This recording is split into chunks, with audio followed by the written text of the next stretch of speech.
Three members of the state board walked into the bathroom. I was washing my hands, and this guy said, Did you hear what I heard? Those people at South Mountain want a community college. They don't need a community college down there. 40 years ago, all they saw was desert. 40 years ago, they didn't think we'd still be here.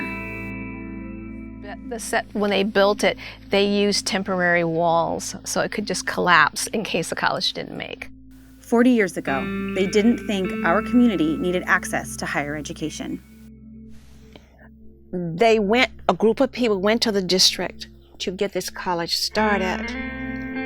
There was an attitude about South Phoenix, and the attitude was that, oh, the people are happy down there. They don't want to be educated. No way. There were people who fought to get this college here. I was at Mesa Community College as an adjunct at the time, and there was a little bit of unrest at the larger campuses because they felt that money that they could use on their campus was being put into South Phoenix, where it wasn't going to do any good or it wasn't needed. But 40 years ago, they couldn't imagine.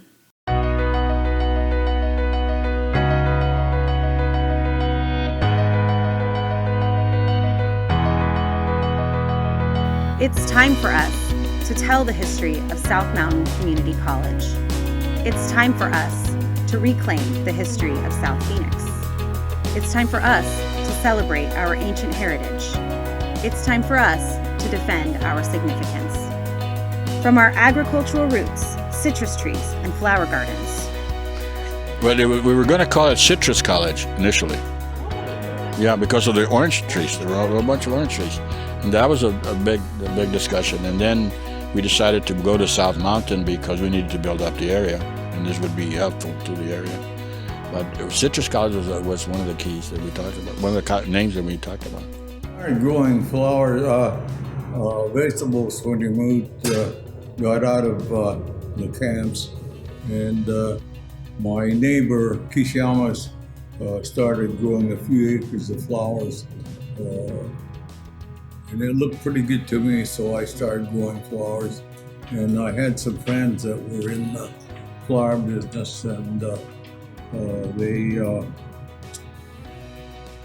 helped me ship flowers to the eastern market, like Chicago and New York and places like that.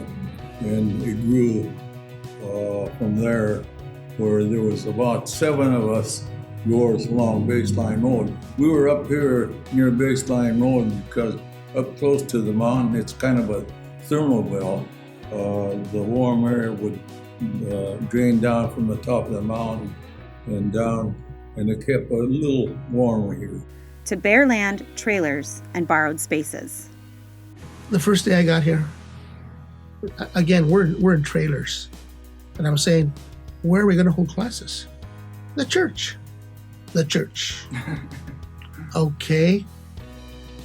Right over here, it's gone now, was a chicken farm.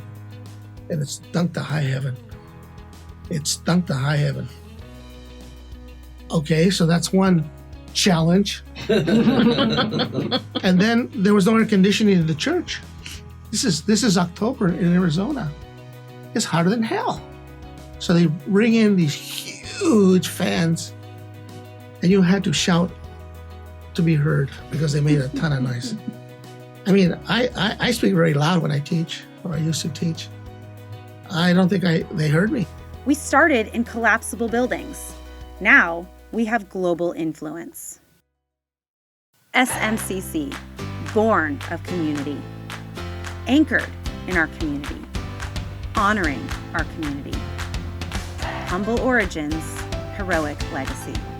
The South Phoenix Oral History Project is here to capture and preserve the legacy of SMCC and our surrounding neighborhoods. So now, it's time for you to be a part of the South Phoenix Oral History Project. We need your voice. You know something we don't. Tell your story. You're the only one who can.